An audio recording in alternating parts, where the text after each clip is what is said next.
Hello. Hey guys, welcome back to another episode of Calling EU. Ring ring. Hello. I haven't done this in a little while. We had a break because we had this, this Pro Tour on. It was all right, and incredibly expensive. Pretty easy for me to travel to, and we got two.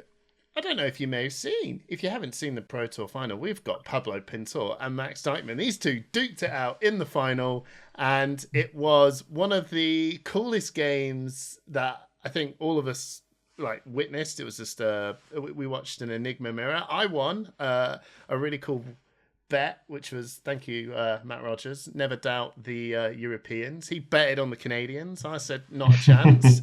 Europeans are going to take this. And the second I saw the final, and I lost my semi-final in the battle hard, and I walked up to him and went, "I'll give you my details, mate."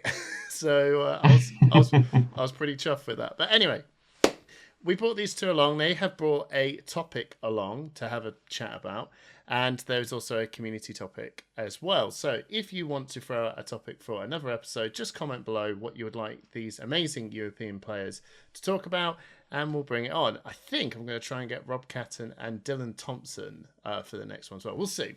But anyway, we'll start off with Max. We'll start with you. Your topic for today's chat. Yeah, so my topic for today is the concept of tempo in Flesh and Blood. I guess the reason for talking about it is that it is a thing that gets thrown around a lot in various card games. So like for me, for example, back in the day, I came from Magic the Gathering. I think a lot of people in this community do. Mm-hmm. But even in like other card games or even games like chess, for example, it is a term that is used to describe like a part of the strategy, I guess, or like a part of the game mechanics. And I do think that the concept in Flesh and Blood is like a bit different, maybe, or a bit not as intuitive to define as it is like in other games. And I kind of wanted to talk a bit about that, see if we can maybe reach a bit of an agreement as to what it even means, like what its importance is within the game, and how you can maybe leverage it to improve your gameplay. So I guess first of all, like my question to both of you guys is like, what does tempo mean in the context of Flesh and Blood for you? Okay. Well, all right. Not to make me look like, I don't know. Pablo, do you want to... throw me to the wolves on the first question. No, I can give you... I'll take it. I can give you my take. So, for me, it usually means that you're the one that's being the aggressor at that point, right? That's... You can reach that point by forcing the other opponent to block, right? Because they need to protect their life total because, I don't know, they're reaching a point where it's dangerous or they are outright dying, or because you're applying enough pressure, disruption, whatever, right? So I usually call the person that has like the winning position on the board, the one that holds the tempo, right? I believe it's a concept that worked out better in earlier ages of Flesh and Blood, when decks could lose tempo or lose the pressure more easily, right? This was a common problem of both Warrior and Guardian, right? That you were like applying this pressure into your opponent, disruption, attacking with, I don't know, the counters in the downblade or whatever. And then you hit like a bad turn, and then you lose all of your pressure because your opponent is able to block, and then you return to this initial game state, right? I believe that in modern Flesh of Blood, value per hand is much more stabilized. I don't know how to say it. It is much easier to have like the same value per hand turn after turn, round after round. Like each cycle is way more similar than it used to be, right? Mm-hmm. There are more power cards, and I believe the ceiling of all of the decks got higher. Yeah. I think so. I believe tempo as a concept did work out better in the past, but it's still a really good way to describe the situation where you hold all of the priority in a game, right? When you're forcing your opponent to play to your rhythm, and there's a lot of ways to do that. it kind of depends on the matchup as well and the deck that you're playing. Yeah.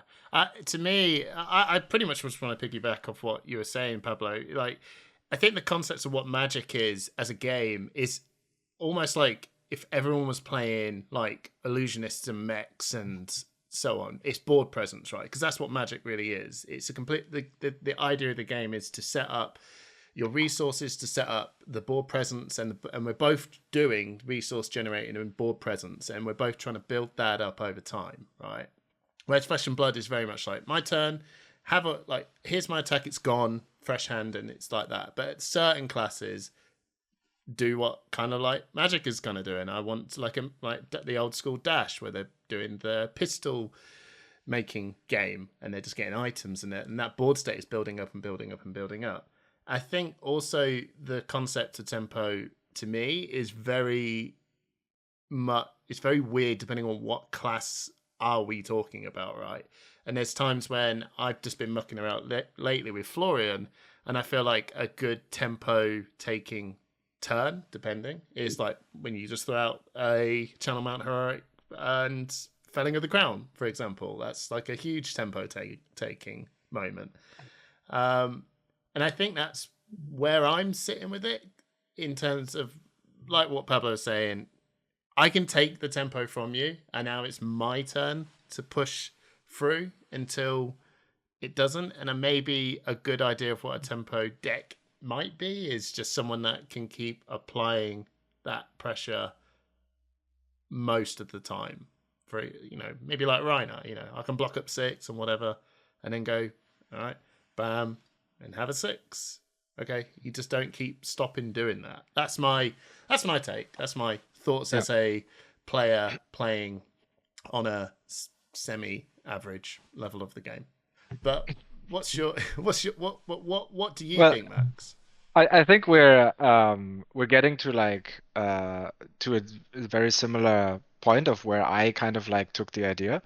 I guess I first wanted to like make a little comment regarding Magic where there I think there's oftentimes tempo gets like a bit contrasted with value, where a tempo play is kind of what you mean when you say that is usually that you make a play that is maybe giving up equity in terms of like value, in terms of like maybe you spend 1 card or you spend 2 cards and your opponent only spends 1 card, but you're getting like you're advancing your board position like in a big way. Yeah, like let's say an unsummon, it's a 1 mana card, you bounce one of your opponent's cards, effectively you go 1 card down, but your board position might improve drastically because you bounce like a card that's worth 5 mana and you only spend 1 mana to do so. Basically gambling that you be able to close out the game before they can leverage that card advantage later on. And I think this is like a point where it gets tricky with Flesh and Blood, because card advantage works differently in Flesh and Blood, right? Because you keep refreshing your hand every turn. So, and also in the sense that developing your board is usually, I would say, or let me pose the question. Let's say you play Dash and your turn is you play an item on the board and you say go. Would you say that you're winning tempo or that you're losing tempo? What? Losing. Almost always certainly losing tempo on that play. Yeah. And I think I guess getting now a bit towards what I kind of think the way to think about it. And I think this is what you basically talked about in the beginning, Pablo, is that tempo in Flesh and Blood is all about how much pressure are you applying to your opponent. So the question is that, and the way that I kind of that I ended up like conceptualizing it is that you have to look at it like on a turn by turn basis. And every turn you kind of have to weigh how much is my opponent pressuring me, how much are they threatening me, versus how much am I threatening them. And the more that this is in my favor, the more tempo I have. So let's say, as an example, my opponent does not attack me at all. They play item pass, Arsenal pass, something like that, right? Yeah. I have a 5-card hand. I attacked them with 5 cards and I was attacked with 0 cards. That is, I would say, the most tempo you can have. And then conversely, they attacked me with an amount of cards and I blocked with a bunch of cards, now I'm losing tempo. But unlike a game of Magic, let's say, where tempo is something that is maintained, let's say, over the course of a couple of turns, depending on how you play, in Flesh and Blood, it kind of resets every single turn cycle. Because what you said as well, Pablo, is that let's say you play like a Dorinthia or like, whatever, you play like a deck that sometimes struggles to convert their hands. And one turn you go, their opponent didn't attack you, or they attacked you with one card, and you attack them with 4 or 5 cards. So you have like a clear tempo advantage, let's say. And then the next hand you draw up, you look at your hand and it doesn't do anything, right? And all you do is, and your opponent doesn't attack you at all. You have 4 cards available, but you only swing your hammer. So effectively, you're only converting 1 card. So now, all of a sudden, you lost the tempo because you threaten your opponent with 1 card, and now they get to threaten you with effectively, even if they're blocked with 1 card, they still threaten you with 3 cards versus you threatening them with 1 card. So their threat was bigger than yours on that turn cycle. So that means, in the way that I define tempo, they have the tempo now in that turn cycle. Yeah, and I suppose as well, like in the context of depending on what hero it is, for like someone like, I don't know, this Stack Florian, for example, it's not about how much cards I'm throwing at you to lose cards. It's like, well, okay, if you like throw, I don't know, a CHC at me and then I just block for 6, but I get to create 2 rune chant making cards, creating that much value later on. Like, that's, to me, is, I'm like, you're 6 health down later. Makes sense. It's yeah, I don't know. Those kind of decks that do not attack at all are like outliers, right? Because the core concept of those decks is giving away all of the tempo to your opponent in hopes that they cannot properly convert all the value that you're giving them for free, right? That's why those decks abuse of things like Guardian or another Florian. Have you ever seen the matchup between the OTK Florian and the regular one? It's not pretty at all. Because you're giving them full hands, full pressure each turn, each single round. You're giving away all of the value, not all of the value, all of the tempo, and you're just accumulating value at a slower rate than you should do. These decks are usually making less value per turn than a regular deck could do, right? Just attacking you with a full hand or whatever. But you kind of cheat on your value by making your opponent not able to properly get all of the resources that their hand allows them, right? Most of the time you want to block with some cards, unless you're playing like extremely red line aggro decks or something like that. Yeah, and I think this is like something that was actually like a key, like tempo was actually like a key thing, a key like lever that you could abuse in the Rosetta Limited format. Because one of the things that you did in that format is that you would play an arcane spell that your opponent cannot block, but it's below rate. Yeah, so you're effectively saying, I'm converting my value per turn is terrible on this turn, or like it's below rate. Like, pitch into my staff at Verdance and throw a zap at you. Like, it's 2 card 4. It's horrible, right? And maybe 2 card 5 if you get the embodiment, let's say. But what you're gambling on is that you're giving your opponent full tempo. You're not effective. You're not threatening their block at all, right? You're saying you get 5 cards, but then you say, can you convert those 5 cards? Can you actually make use of the tempo? And it turns out that a lot of the time, especially if the deck is like a draft deck, it's a bit weaker or whatever, you don't draw the right hands, you struggle a lot with converting your hands. Yeah, so you get 4 or 5 cards hands and you just like, here's an attack for 7. It's effectively a 2-card play. And that is like one of the ways that I think tempo is an interesting thing to look at in Flesh and Blood, because you can abuse it. And that's exactly what you do when you play like a Stack Florian deck or a deck like that, where you basically say, I'm giving up tempo for the entirety of the game, and I'm asking you the question, can you deal with that? Okay, that's cool. That's a cool topic. Thank you. I mean, is there anything more that we wanted to add on that? Because I just sat here just going, see, I think I just got getting some free lessons. Although it's that weird thing, I bet you any money, right? A lot of you listening to this is going to be a little bit like me, right? Is that when you're actually playing, you sort of subconsciously know the maths out. Like, you know, if this was like a maths equation, you go, I know the answer. And then you guys go, well, show me your working out. And I'll go, I don't actually know how to explain my working out. But when I play the game, I'm subconsciously doing these things. And then you go, oh yeah, and it feels like, oh, this feels like this is working out really well, because I hate the fact that I keep cards in my hand. Oh, that's just cool. That's called tempo. That's called like all this sort of stuff. But no one actually probably thinks about it too much. Well, I don't. So when someone asks me, like, why did you make that play? I'm usually like, just felt like the right thing to do. And it's like, yeah, that's usually the right thing to do, because it did feel like it was a good play or whatever. Like, do you know what I mean? I don't know.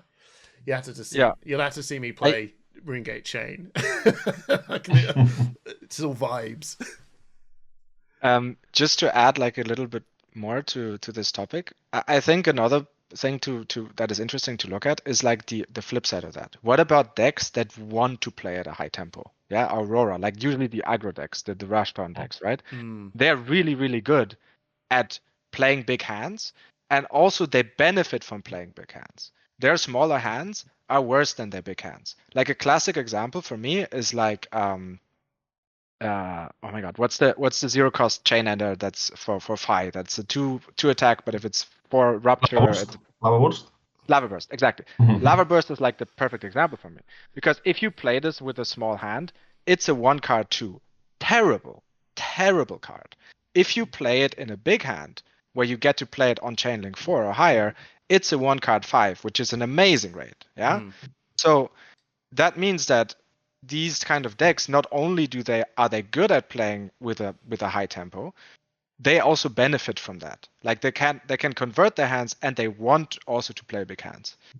And there the thing is that if now you play a deck that kind of like sits back and just gives up the tempo for free, then you're gonna struggle into those type of strategies.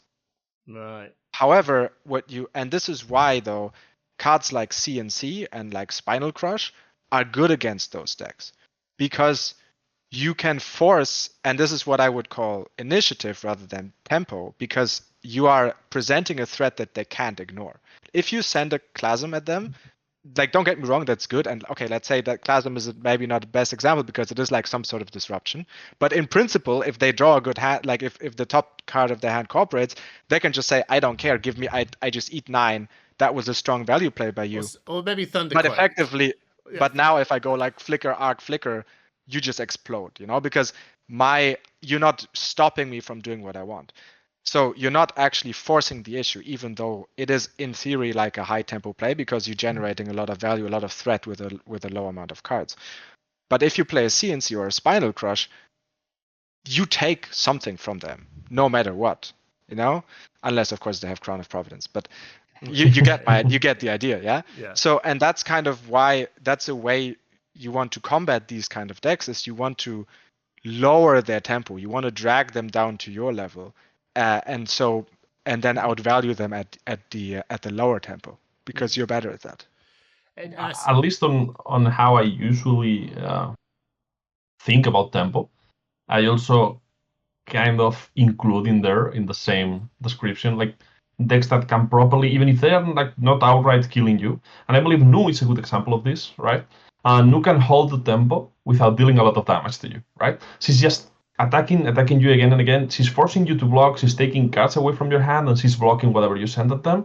And you're stuck in this constant loop where Nu only blocks if she wants, and she's constantly sending things that require you to block or will make you lose cards from hand, and you end up stuck in this game of extremely low value because she's forcing you down, dragging you down to the dirt, right? And I believe it's interesting how different decks can attain tempo, right? She can outright kill you, of course. Any deck in Flesh and Blood should have at least the possibility of killing you. But it is really, really interesting that you define that as like ways of taking away tempo from your opponent, and I see them like as ways of gaining tempo yourself, right? But it's the same. It's really cool. How would you put something in like maybe the illusionist class, how how that sort of works, because both of you decided to take Enigma to the Pro Tour. In terms of Smart people, I would say. the big brains, the big brains took Enigma, but like, how is that deck? Like that deck, those sort of decks to me are in like a world of like this. How you construct being even if it is like a tempo style deck, it is. I don't know. What's your thoughts on that, Max? Like, where does Enigma sit in all of this? I know she's gone now, but maybe just to say illusionists in general. I mean, they're kind of like they're an interesting case study, I would say. Yeah. Because whether or not they can make use of a big hand is very much dependent on what you draw. Right.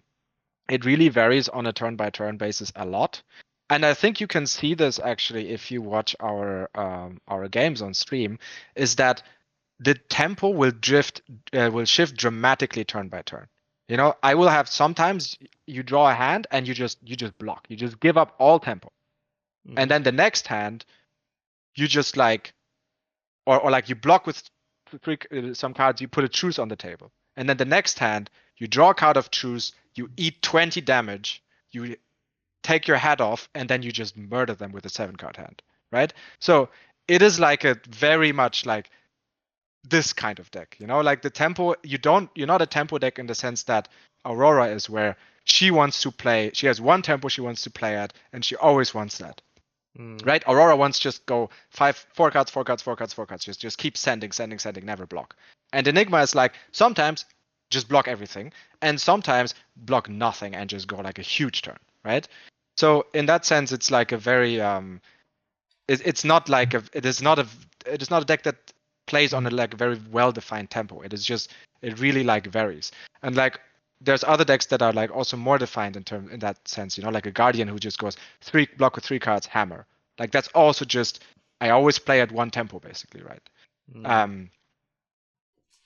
So I guess you have that, and then you have this other aspect where the illusionists have like included in their capability of playing like a, let's say, normal fair game of Flesh and Blood, they also have this aspect of this setup style deck, you know, where they will also put something on the board which can then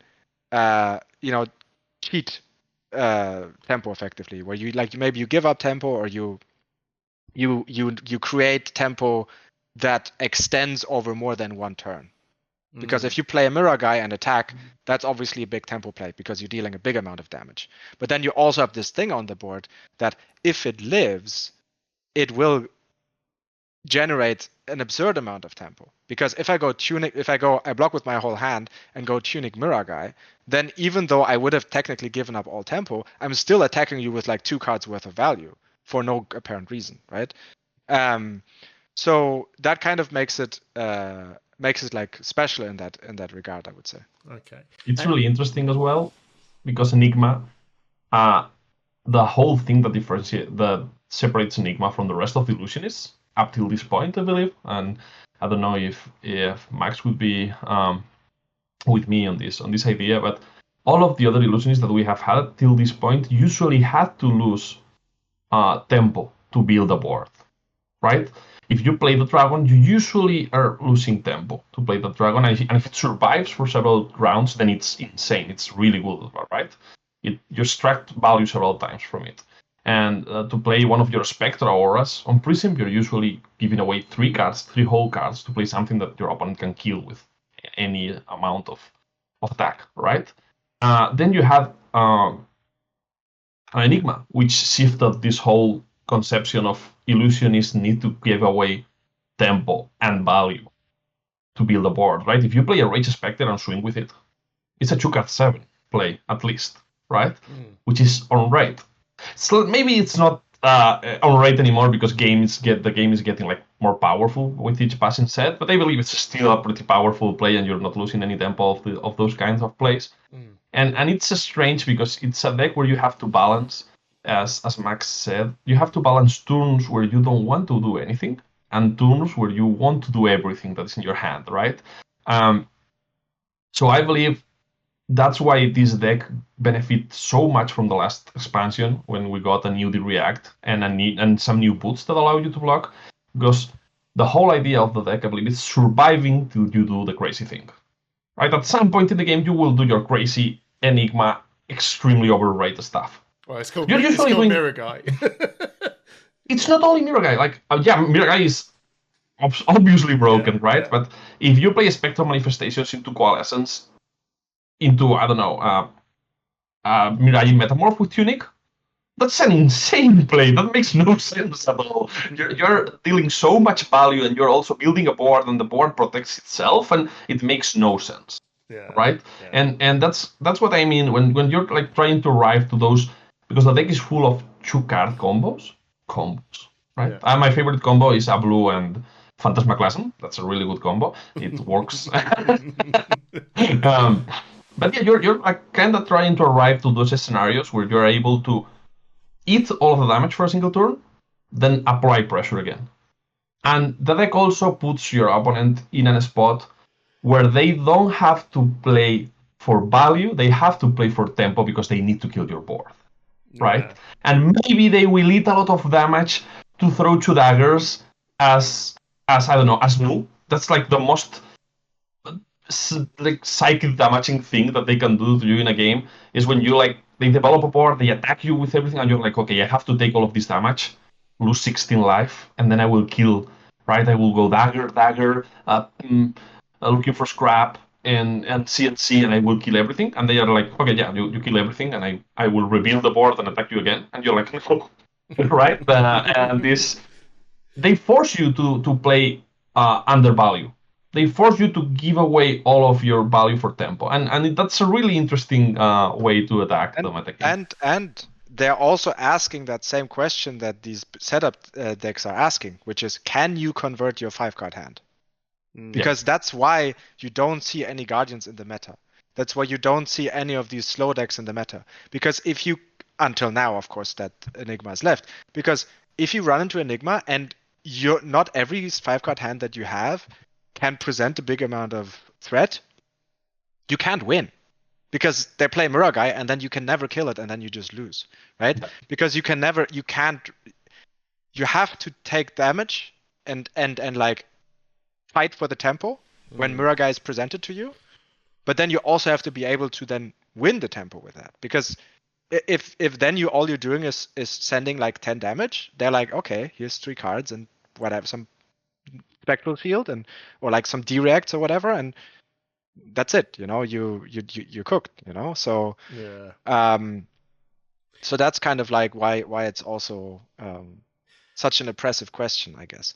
I would say the only thing is that I would maybe slightly disagree, is that I think Dromai also has the ability to build a board and make like tempo plays with it, but it is like a more risky thing to do, right? Because if you keep like a bunch of dragons in your hand, and the first one just gets popped, then you just lost a bunch of value effectively.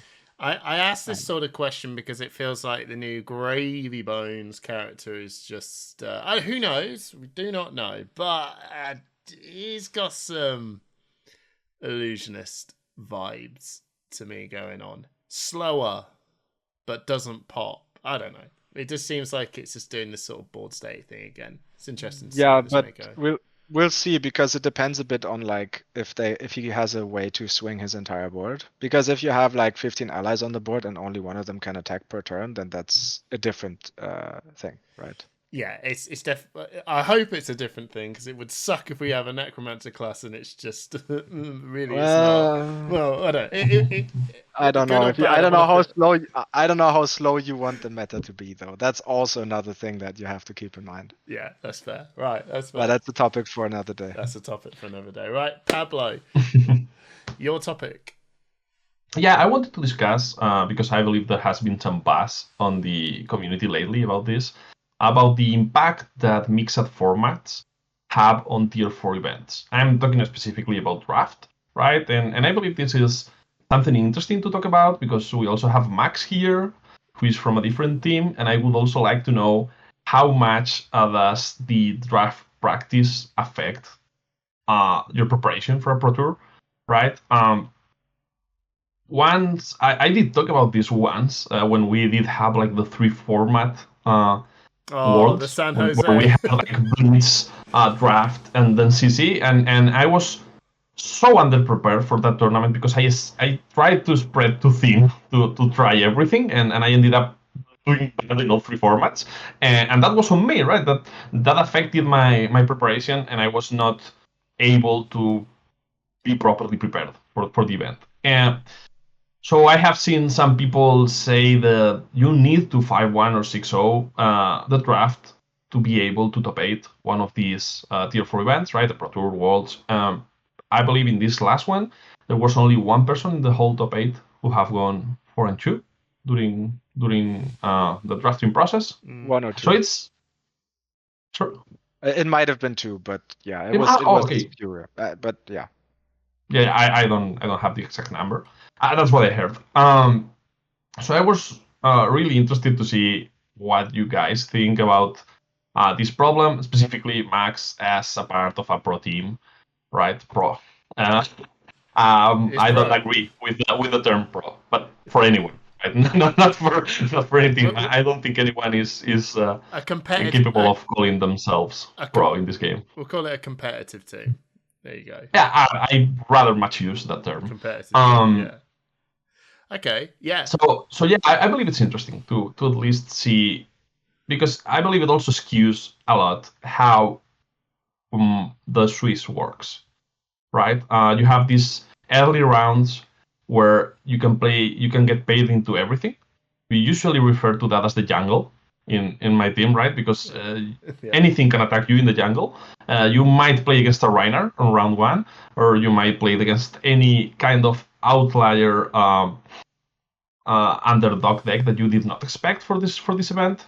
And as you start progressing through the Swiss, you start usually playing against most meta-defining decks, right? You're most likely to pair into Aurora or Enigma on this tournament. And then that gets cut. Then you have 6 rounds of draft, and something happens on draft. You don't know. Your CC deck does not matter at this point. And then when you exit the draft portion of the tournament, there's the jungle again. You might get paired into a Sleepy, into a Fang, into I don't know, right? And it's really interesting for me. At least I believe it could be. Okay, I call it, every time I watch a draft event go on, I call it the washing machine, where everyone goes, okay, off we go, like you said, and out pops.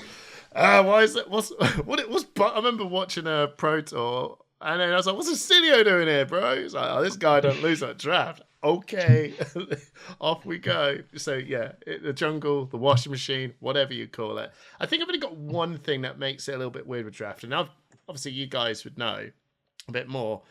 Is that I think the pairing matchup in the draft is kind of weird as well, because I feel like some people, like for example, like the day 1 7-0s, right? They're all in a pod, but where they all get kind of seated together. But then there's like, if you were CC, those 7-0s would have been kind of paired up, maybe paired up in the next round, right? But then when they go to draft, they're not paired up because they're going to be paired up to your draft seat, if that makes sense. And I don't know if that's what sometimes makes things a little bit even weirder, because some people are just like super paired up, and some people, do you know what I mean? I think that. I mean, I think that I don't think it makes it maybe like a slightly bit more chaotic, but I don't think that's really like that much of a factor. Because instead of like, instead of getting paired to like, if you're number 1 seed, instead of getting paired to number 2, you get paired to number 5 or whatever it is. Sure, like sometimes that can make a difference. Of like, usually you would be if it were you continue to play CC, you would be paired against somebody with the same record, but because now you're playing draft, you get paired down. Yeah, I don't know. I wanted to get your thoughts. Just to what Pablo like, to be honest, like whatever. Like, okay, having like being like 1 win or 1 loss better in a given tournament, like there's so many like factors that like small factors where I might as like I could just as well have been like lost 3 more games through the course of like these 5 rounds. Be if some things don't break my way, it happens very quickly. So Yeah. I don't think that really is like a big determining factor. I guess like what's more the Sorry, I didn't mean interesting. to like completely sidewind your actual question, Pablo. I No, no, just it's thought, No, it's that's all good. interesting. It's all good. Yeah. It's a valid point to discuss. But I think what's more important though is like this whole idea of like, okay, now you have a tournament where not just the CC performance matters. And also it changes like your it changes stuff about CC because as you said, in a calling, let's say, yeah, you know that like the first 5 rounds are the jungle, but afterwards you're like, okay, here's the clearing, and now if I go 5-0, like assuming I'm doing well, I can pretty safely assume that from now on I'm going to play the meta because the meta is going to bubble to the top. Maybe here or there I'm going to have like some weird pairings, but for the most part I'm just going to play against Enigma and Aurora now. Mhm. Yeah, and in a mixed event, you get thrown back into the jungle, so that changes things. Now, I personally don't think that's inherently a good or a bad thing. It is just a thing. It is like a different way to organize your tournaments. That means you have to strategize differently. Like for example, I think you should probably, with that in mind, in your deck selection, be more attentive to maybe picking something that has a generally good matchup spread rather than like being something that is specifically targeted towards the meta. You can do that in a calling. I think you can be more, or like a long CC event, it is more reasonable, I would say, to really try and counterpick the meta. I personally tend to not do that, but that's a personal preference. I think it's a completely valid strategy. And I think it's still a completely valid strategy, even like in a mixed tournament, but it is less good, let's say. Less efficient, yeah. I think the main issue that people have, and so you were talking about, you heard people saying draft is too important. We're talking about the Runaways podcast. Yeah, I just listened to that as well. And I think the point is that I don't think draft is more important than CC. You play 6 rounds of drafts, you play 8 rounds of CC. You have to do well in both. Yeah. I think why people are upset about the fact, oh, you have to do at the very, very least 4-2 in draft. Yeah, you have to do at the very, very least X2 in CC as well. And you play more rounds of CC. Like, they're both important. Like, if you don't do well in CC and you do really well in draft, you're still not gonna top 8. No. And the other way around as well. Like you just have to have a very good day or couple of days. You have to get very lucky. You have to play tight. And you have to do so over the 2 formats. Now, I think what people are upset about is that they feel like draft is unduly punishing and is harder to prepare for because it has more variance, and in particular because it has more variance in the drafting process itself.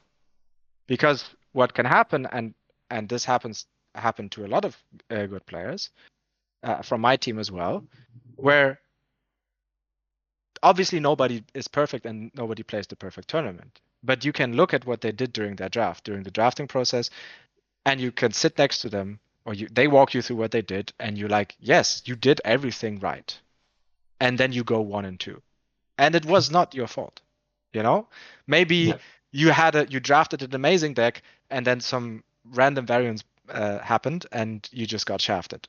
Or you were like in the right seat, and then for no reason, 2 people to your right just pivot into you and just completely obliterate you. And now you're 1 of 4, and your deck is garbage, right? It's that lack of control, isn't it?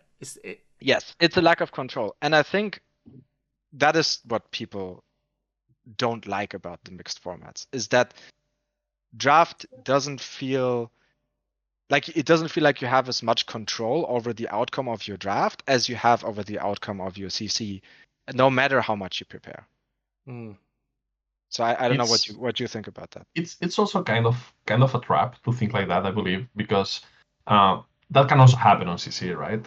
Yeah, I feel more confident playing CC, of course, because I have more experience playing CC on Flesh and Blood, which is like always similar to how it has been on the past, than drafting a different set. And different sets are wildly different. The Hunted has nothing to do with Rosetta Limited, for example. Like it's a completely different format, right? Mm-hmm. Um, and I believe that in CC it can also happen to you that you sit on your table, you're feeling extremely good about your deck, you have a really strong choice, you're feeling incredible, and then they reveal and they are playing Prism, and you're like, my god, I did not prepare against this deck, and they demolish you, and then on the next round you play against the same deck, right? And that's also variance, and it's also out of your control. And it will happen in some tournaments. We all have had extremely bad tournaments, right? Where I thought, oh, Oldhim is a great choice. Then I get paired into Channel Heroic Briar and Kane on the second round. Like, okay, yeah, I will not do great at this tournament. These were not meta decks, but I couldn't do anything, right? Oldhim ended up winning that same tournament. It was a good meta call, but sometimes, even if you do make the good meta call and you have a good deck, things will not go your way. It's I have discussed this a lot of times, but to perform well at any given event, I believe that playing good, as you said, is necessary, right? Playing tight, that is what 40% of doing great. Then you have another 40%, which is your preparation, and then you have at least 20%, which is luck, right? You need to get those good matchups. You need your opponents to make mistakes at some points, or you need to draw a CNC off the top of your deck at some point, right? Yeah. That happens. I mean, I'm not going to lie. That's how you win tournaments. It's not. Yeah, it's beautiful when you play a really long, a really grindy game, and you show up all of your skill as a player. But most of the time, that doesn't happen, right? You're not able to do that. And yeah, of course, this changes between different metagames, and we have had like slower metagames where better players can like have a higher chance of winning some matchups. But I believe that as long as we are in an Aurora format or an aggro-driven format, if you prefer, um, it's kind of the same, right? I have heard a lot of people complain, and rightly so, about the fact that in this the handed draft format, the die roll is usually like a 20% chance or 15% chance of winning the matchup, especially if you're playing the Draconic Heroes, right? Going second is so much important. This reminds me of Uprising with Fi, right? Where winning the die roll usually meant win the match, even if your deck was worse.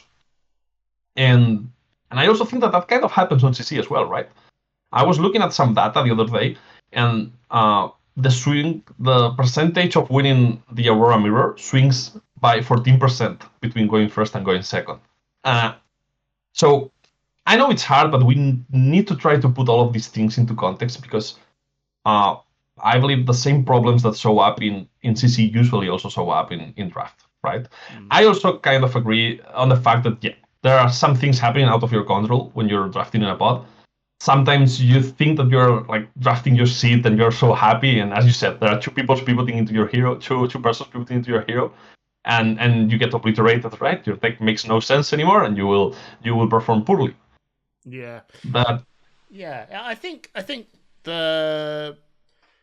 you're both right, right? And this, I'm sorry, everyone. There's no definitive answer here. It's most of the time it's just a bit about how you feel in that moment, and I think that you're totally right, Pablo, when it says when you show up to a CC event and you just know, or maybe for everyone that's going to their Procross events today, or this weekend and the weekends to follow, you're going to bring a deck. I don't know. I just say, I fancy playing Verdants, right? And I've got a load of good stuff. I hope I don't see this. You probably will. You probably won't. Who knows? Even if I just bought Aurora, I hope I don't see this. You probably will. You probably won't. And then you're going to go home from your event and go, I placed into every prism. I played 5 prisms and there was only 2 in the tournament. How did this happen? That can happen. But I think what happens in that moment is that you walking knowing this, and this is within your control. You flew to that event knowing this is what you're gonna potentially face. So you accept that loss a lot easier because you've internalized that. You've created that, when you put those cards in those sleeves, when you stared at that Fabry screen for so long, looking at the stats, looking at the numbers, you accept the bad beats on that. But draft, it's about rolling with the punches in the moment. And that is when it feels a lot more, because I can't do anything. I could practice, and then you can look at your draft deck from, when you're practicing online, or in person, and you go, cool, I love my deck. Right, well, apart from the fact that these cards were cool, I hope I see these cards in my Pro Tour event, or I hope I see a combination that feels like this is going to work out. I hope my opponents are being good boys and girls and behaving by the rules.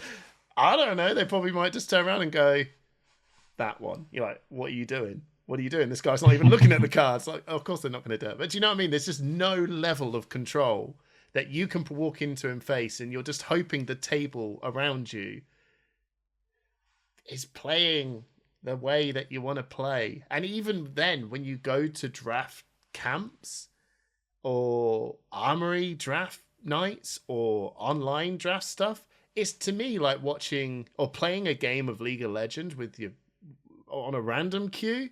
And then you go and watch the pros play League of Legends, and you go, no one plays like this. Like, no one plays like this at all. This is not the same game. If I go to my local store and bring a draft deck, you watch all these people around you just vibe it through, and you go, okay, I've got a bit.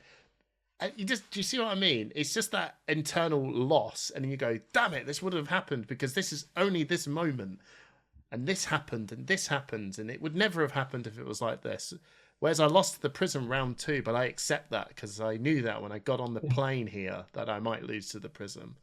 So I can cope with that loss. I think that's probably to my feel about when I hear all the bad things that happen.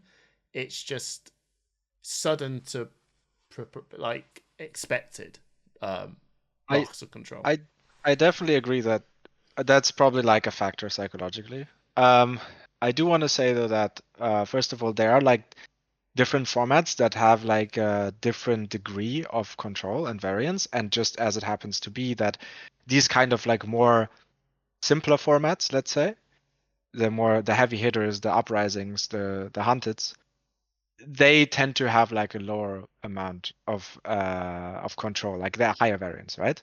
Mm-hmm. And I think that also makes things more or less frustrating, let's say, to play at a high level. But on the other hand, it is important for the game to have these kind of formats because they are like way better for new players, right? Because if you play, if all they did was release like Bright Lights, which actually happens to be pretty interesting at a high level, but is terrible experience at a lower level. Yeah. And we know also, or like we don't know, but I am assuming that the next set that's coming out is also going again in that direction, more of like, oh, this is a more complex set. There are more complex mechanics. You have this mini game that's going on, which is going to reward players that put in the time and effort, but it's going to be so much harder to parse for newer players. So, sometimes you're just gonna have formats that are, that are like this, and others that are like this. But it's important that we have both. No, I do want to say though something depressing. Yeah. So, and I think this is like something that I realized over time playing this game, where coming from Magic, and I'm not saying that the way that it is set up for them is perfect or anything, but I would say that, at least for me, and I think a lot of people agree with me, that the drafting process in Magic is more fun and better also in terms of like how much control you have than it is in Flesh and Blood. The gameplay is way better in Flesh and Blood. That's why I'm playing this game. But the reason for that, or one of the reasons for that, let's say, is that in Magic, you look at 45 cards, I think, and you play 23 of those. In Flesh and Blood, you will look at 42 cards and you will play 34 of those. So the amount of picks that you have to waste to stay open is so slow. So small. Yeah? So what this means is that in the beginning, coming from other games and also being like a fan of limited and believing in like, oh, you can be skilled. It's a like limited is a skill expressive format. And I always came in and I'm like, yeah, of course, I'm going to stay open. I'm going to find my lane. And the more and more I've been playing this game at a higher level, the more and more I'm like, you know what, just fourth. And that is depressing for me. Yeah, that's because that's what I did in the Pro Tour. I sat down and I was like, I want to play Fang. And then I played Fang. And I just happened to get rewarded. But that wasn't my skill. That was just the luck of the draw. And the fact that I'm forcing also makes it more likely that it works because I'm sending a strong signal downstream. I had this one situation in the second draft. I get second pick, I get a danger digits. I'm like, man, that is such a strong card. Okay, well, I'm going to pick it, just in case. I pick up the next pack. I'm like, what am I doing? I don't want to play Assassin. And I take the Fang card. And then I regretted taking danger digits because I wasn't going to play it anyways. Yeah. Right? And the reason for that is you can't even wait for the wheel in this game. Because if you wait for 8 picks to make your decision what hero you're going to play, it is going to be too late. You have to make your decision within the first 3 or 4 picks. You don't have enough information to make a decision. You just have to gamble. And that is a problem for me. And that is, I think, at least as far as I'm concerned, I think that is the key problem with Flesh and Blood Draft, is that staying open is actually kind of bad. Do you agree with that, and that's also, I think, why there's like this feeling of like, and especially in these kind of formats which are more streamlined, there's like so little agency. And even like and I think this extends to formats like, oh, Bright Lights, oh, you can play any card, like you have way more open picks, or like now we're gonna have the pirate set and you're gonna have like I don't know how many pirate cards in each booster that each of the 3 heroes can play. And it's like, yeah, on the surface that's what's true, but then you look at those cards and you're like, this card is a Max card, this card is a Dio card, they're both mech, but they're actually not for both heroes. One of those heroes wants to play them and the other one doesn't. Yeah. Okay. This one is interesting because I 100% agree with what Max said about not having enough room, enough space to properly pivot around different heroes, archetypes, or whatever during the draft. You cannot wait for the wheel. That's 100% true. But I'm on the other camp on this the handed format draft because I did draft generic cards. I stayed open and I got massively rewarded on both drafts for doing it. So I believe there are some ways where you can still do that. I just think that it's also a risky movement. It's not as safe as people think. Just a real quick question. What do you mean when you say stay open? Like, when did you make your decision? Pick 5 or 6. That's not staying open. Well, you understand. Staying open in Magic, for example. That's what it is in this game. But that's exactly my point. That's exactly my point. Yeah, we agree. In Magic, staying open is, by booster 2, I'm going to start to make my decision. I'm going to start picking 3 colors in booster 1, and then booster 2 comes around. I'm like, this rare is pretty strong. I guess I'm red, You can't do that in this game. Pick 5, you don't even see the wheel. What kind of information did you base your decision on? It was just vibes, Here's because the thing. Listen, here's the thing. Do you think that, like, comparing Flesh and Blood to Magic as a draft, and I know you probably gonna, it's not stupid to say yes, you should, right? It's not, because we're building on the foundations of other games, and draft was made by that, blah blah blah blah blah. But like, just because Magic is like, by second pack it's this, do you know what I mean? Is Flesh and Blood okay with just going, hey, I mean, we're on set, I don't know, 17 now? Yeah, by pick, I mean, I hold on to pick 4. That's my limit. I sit there by pick 4. I literally look at the cards I got and go, what's the strongest card in Pack 1, pick 1? That's my strongest card. Right, what did my opponent have a pick? He seems to have picked this one. Well, this is the next best card in this, and luckily it matches with mine. Well, looks like I'm leaning this way. Last little double check on what you're doing. Okay, yeah, you are that. You might just turn around and ruin my goddamn day. I have no control over this. If you decide you're going to go, "Ooh, I'm going to play you now," whatever. Yeah. But I'm or now they pick- this. I am now this. I don't care. Wish me luck, everyone. That's literally all I do. Yeah, Wish exactly. me luck. But that's exactly what I mean. That's Yeah, exactly that's what I mean. that's what 'Cause, I like, do. That's what how. if the other guy just took 2 rares Yeah. from your class, and That can you always don't happen. know, you don't even have the signal, Alright. and you just That- got a vibe, and then you just happen to be wrong. I would And love also, to. Yeah, so and this is kind of what I wanted to say in the beginning. I don't want to be like, this is what Magic does. We should do it like Magic. Okay. Yeah, that's fair. not what I'm saying. What I'm saying is that I think what we're doing could be better. Because I as it agree. is right 100%. now, I feel like the draft process does not incentivize like smart drafting, staying open, reading signals enough. And I think that can be improved. I agree I'm with sure. that. Just to continue a little bit on what I was talking before, because there's also the interesting bit where you have talked about you wanting to force Fang, right? I have also heard about other really competitive teams forcing Syndra, for example, right? Right from pick one, they will take a Syndra card. They know that Syndra is the lane they want to die. They are really comfortable drafting that deck. I believe the PCG guys were on this boat where they were always drafting Syndra.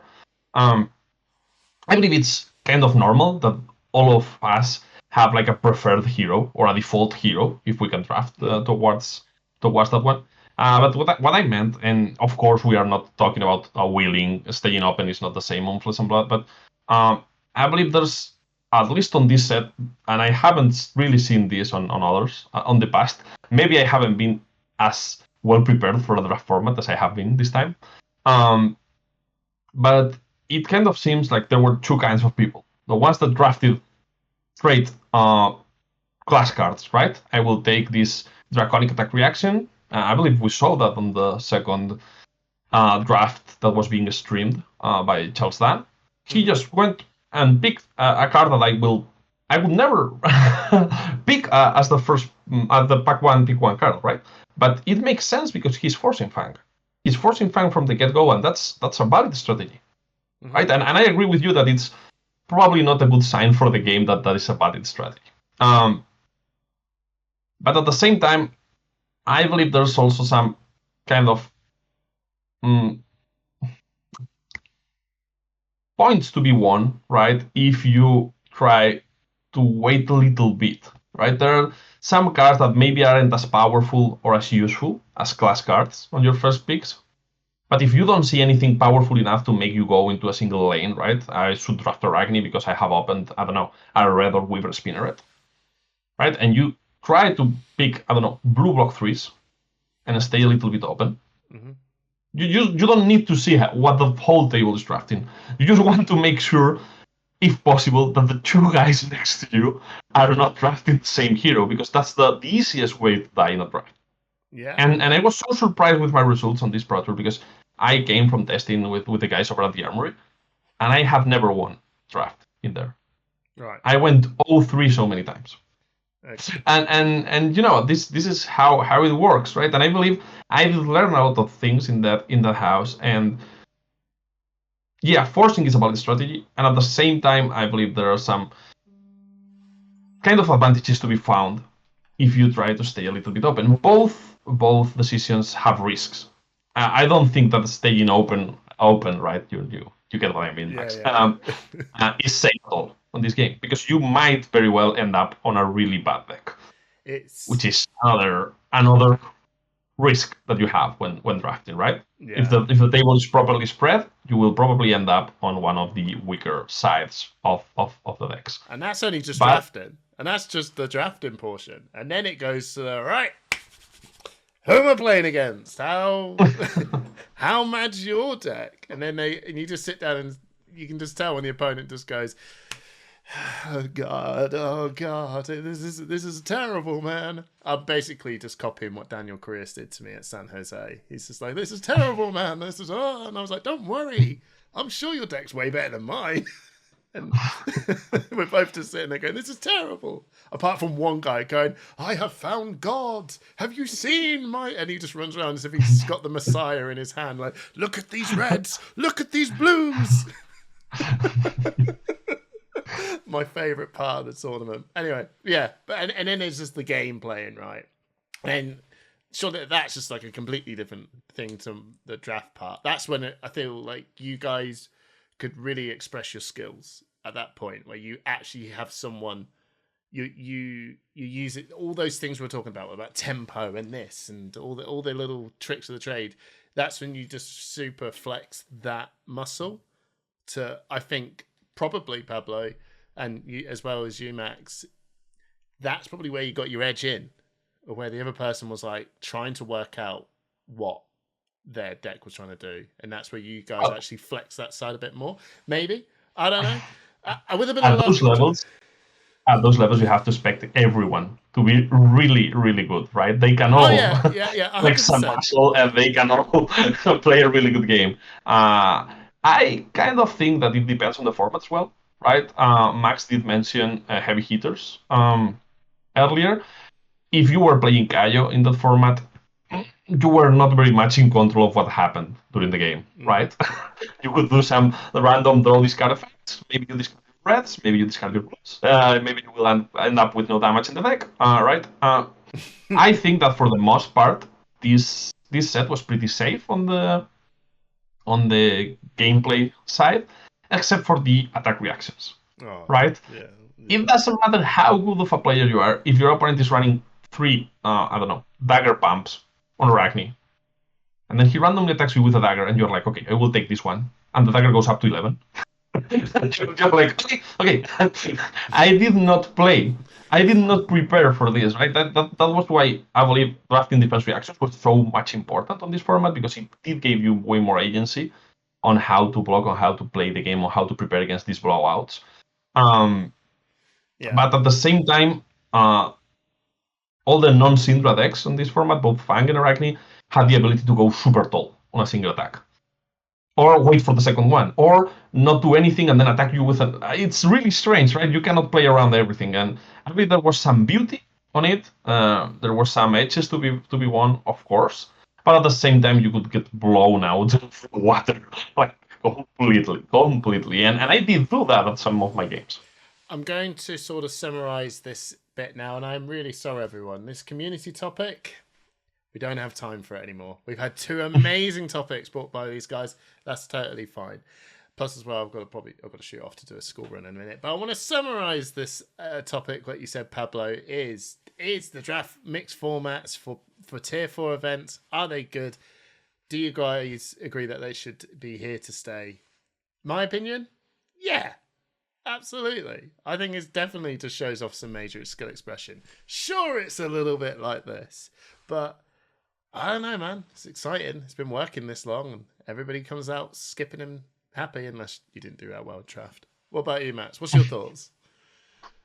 Well, I guess first of all, I'm like making all these criticisms out of like a love for the game. You know, I just wanted to improve. Yeah, I really like it. I think it's a great game.